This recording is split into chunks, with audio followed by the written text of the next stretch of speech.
السلام علیکم ورحمۃ اللہ وبرکاتہ۔ محترم ناظرین، سیرت النبی میں عرب کے اطراف و اکناف میں اسلام کے پھیلنے کی تاریخ کی گفتگو چل رہی تھی۔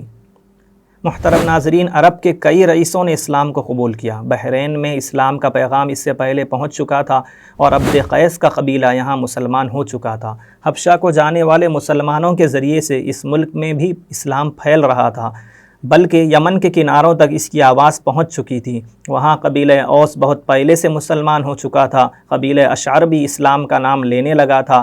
عمرو بن عبسہ جو قبیلہ سلیم سے تھے، مکہ ہی کے زمانے میں مسلمان ہو چکے تھے۔ اب جا کر جب ان کو لوگوں کی زبانی مدینہ میں اسلام کی ترقی معلوم ہوئی تو مدینہ آ کر اپنے اسلام کا اعلان بھی کر دیا۔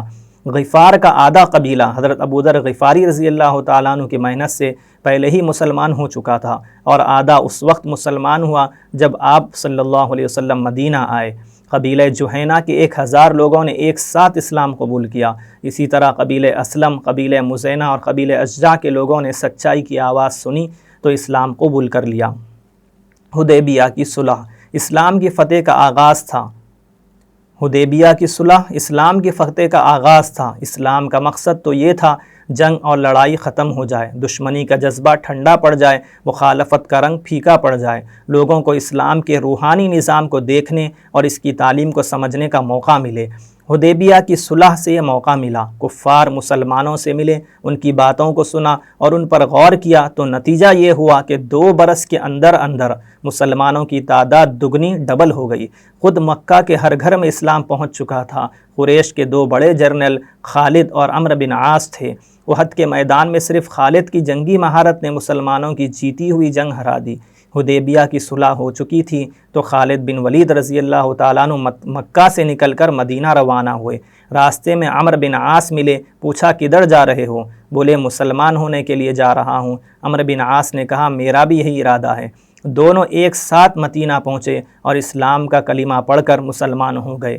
آگے چل کر ان میں ایک یعنی خالد بن ولید رضی اللہ تعالیٰ عنہ نے ملک شام کو قیصر سے چھین لیا، اور دوسرے عمرو بن عاص رضی اللہ تعالیٰ عنہ نے مصر کی سلطنت رومیوں سے لے کر اسلام کے قدموں میں ڈال دی۔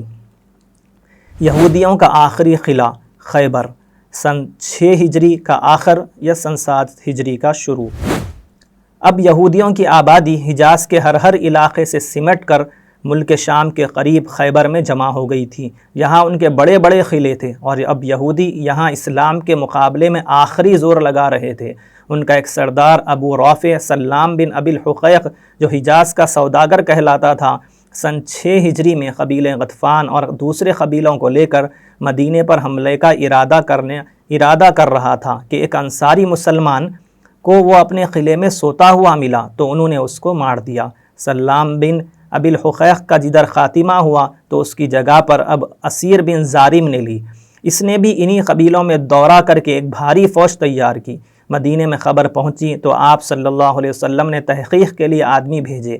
انہوں نے آ کر تصدیق کی۔ آپ صلی اللہ علیہ وسلم نے صلح کے لیے کچھ آدمی بھیجے اور اسیر بن زارم کو مدینہ بلوایا کہ صلح پکی ہو جائے۔ وہ 30 آدمیوں کو لے کر چلا۔ راستے میں اس کے دل میں پتہ نہیں کیا بات آئی کہ اس نے مسلمان دستے کے افسر کے ہاتھ سے تلوار چھین لی۔ اس پر دونوں طرف تلواریں چلی اور اسیر ان پر غالب آ گیا۔ اب خیبر والوں نے قبیلہ غطفان کو نخلستان کی آدھی پیداوار دینے کی لالچ دے کر اپنے ساتھ ملا لیا۔ قبیلہ غطفان کے خاندان بنو فزارہ نے یہ ہمت کی کہ سن 7 ہجری محرم کے مہینے میں مدینہ کی چراگاہ پر حملہ کیا اور ایک مسلمان کو قتل کر دیا۔ اب مسلمانوں کے صبر کا پیمانہ لبریز ہو چکا تھا۔ خیبر کے حملے کا اعلان ہوا۔ 1600 مسلمان جہاد کے شوق میں آپ صلی اللہ علیہ وسلم کے ساتھ مدینے سے نکلے۔ فوج کے ساتھ کچھ مسلمان عورتیں بھی تھیں تاکہ پیاسوں کو پانی پلا سکیں، زخمیوں کی مرہم پٹی کر سکیں، لڑائی کے میدان سے تیر اٹھا کر لائیں۔ یہ پہلا موقع تھا کہ اسلام کی فوج نے 3 جھنڈے لہرائے۔ ایک جھنڈا خباب بن منذر، دوسرا سعد بن عبادہ اور تیسرا جھنڈا جس کو حضرت عائشہ رضی اللہ تعالی عنہا کے دوپٹے اوڑھنی سے بنایا گیا تھا، اسلام کے شیر حضرت علی مرتضیٰ رضی اللہ عنہ مجمعین کو دیا گیا۔ راستے میں اس مقدس فوج کا ترانہ یہ تھا: اے خدا اگر تو نہ ہوتا تو ہم کو یہ ہدایت نہ ملتی، نہ ہم صدقہ خیرات کرتے اور نہ ہی نماز پڑھتے، ہماری جان قربان ہو، ہم کو معاف کر دے جب تک ہم تقوی اختیار کریں اور ہم پر تسلی نازل فرما، اور اگر ہم دشمن سے ٹکرائیں تو ثابت قدم فرما۔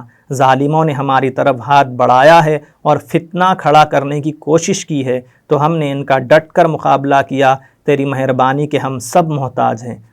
ایمان کے جوش سے بھرا ہوا یہ قافلہ امٹتا ہوا مدینہ سے نکلا اور رات کے اندھیرے میں خیبر کے قلعے تک جا پہنچا۔ موقع تھا کہ رات کی تاریکی میں ان پر اچانک حملہ کر دیا جائے، لیکن آپ صلی اللہ علیہ وسلم نے ایسا نہیں کیا اور حکم دیا کہ صبح کا انتظار کیا جائے۔ صبح ہوئی اور یہودیوں نے حسب معمول قلعے کے دروازے کھولے تو سامنے فوج دیکھی، پکار اٹھے کہ محمد کی فوج، محمد کی فوج۔ آپ صلی اللہ علیہ وسلم اب تک لڑنا نہیں چاہتے تھے، اس لیے اب بھی حملے کا حکم نہیں دیا، لیکن یہودیوں نے صلح کے بجائے لڑائی کی ٹھان لی۔ یہ دیکھ کر آپ صلی اللہ علیہ وسلم نے پہلے مسلمانوں کو نصیحتیں فرمائیں، پھر جہاد کا حکم سنایا۔ مسلمانوں نے پہلے نعیم نامی قلعے پر حملہ کیا۔ محمود بن مسلمہ رضی اللہ تعالیٰ عنہ ایک بہادر مسلمان اور ایک بہادر افسر تھے۔ وہ بہت اچھی طرح لڑے، لیکن گرمی کے دن تھے، وہ ذرا دم لینے کے لیے قلعے کی دیوار کے سائے میں بیٹھ گئے۔ یہودی سردار کنانہ چپکے سے دیوار کے اوپر چڑھا اور وہاں سے چکی کا پاٹ ان کے سر پر گرا دیا، جس سے وہ شہید ہو گئے۔ لیکن اس قلعے کے دروازے مسلمانوں نے کھول لیے۔ قموس نامی قلعے پر مرحب نامی ایک مشہور یہودی بہادر مقرر تھا۔ اس کے مقابلے کے لیے کئی روز تک بڑے بڑے صحابہ فوجیں لے کر گئے، لیکن فتح قسمت میں نہ تھی۔ جب لڑائی زیادہ بڑھی تو ایک دن شام کو آپ صلی اللہ علیہ وسلم نے ارشاد فرمایا کہ کل میں جھنڈا اس شخص کو دوں گا جس کے ہاتھ پر اللہ فتح دے گا، اور جو اللہ اور اس کے رسول سے محبت کرتا ہے اور اللہ اور اس کا رسول بھی اس سے محبت کرتے ہیں۔ یہ رات تمام صحابہ کے لیے امید اور انتظار کی تھی۔ بڑے بڑے صحابہ نے ساری رات اس انتظار میں کاٹی کہ دیکھتے ہیں کہ فخر کی یہ دولت کس کے ہاتھ میں آتی ہے۔ صبح ہوئی تو کانوں میں آواز آئی، علی کہاں ہیں؟ حضرت علی کی آنکھوں میں درد تھا۔ جب وہ آئے تو آپ صلی اللہ علیہ وسلم نے ان کی آنکھوں میں اپنا تھوک یعنی لعاب مبارک لگایا اور دعا فرمائی اور خیبر کی فتح کا جھنڈا عطا فرمایا۔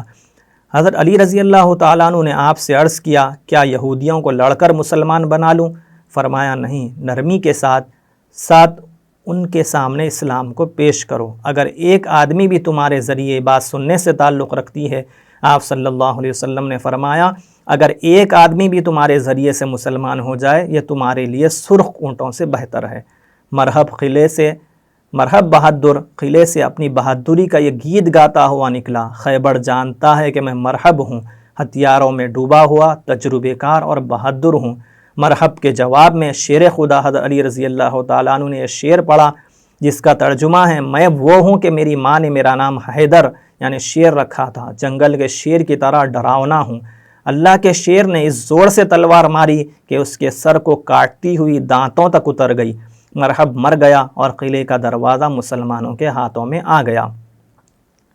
لڑائی میں 15 مسلمان شہید ہوئے۔ یہودیوں نے صلح کر لی اور صلح کی شرط یہ طے ہوئی کہ زمین ہمارے یعنی یہودیوں کے قبضے میں چھوڑ دی جائے اور پیداوار کا آدھا حصہ ہم مسلمانوں کو دیا کریں گے۔ یہودیوں کی یہ درخواست اللہ کے نبی نے قبول فرما لی۔ یہ گویا زمینداری کا پہلا سبق اور پہلا طریقہ تھا جو یہودیوں نے مسلمانوں کو سکھایا، اور آپ صلی اللہ علیہ وسلم نے ان پر ترس کھا کر اس کو قبول فرما لیا۔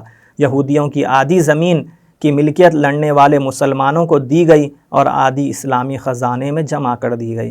اسی میں آپ صلی اللہ علیہ وسلم کے لیے بھی خمس یعنی 5واں حصہ مقرر ہوا، جس کی آمدنی آپ کے گھر کی ضرورتوں اور اسلام کی دوسری مصلحتوں میں خرچ کی جاتی تھی۔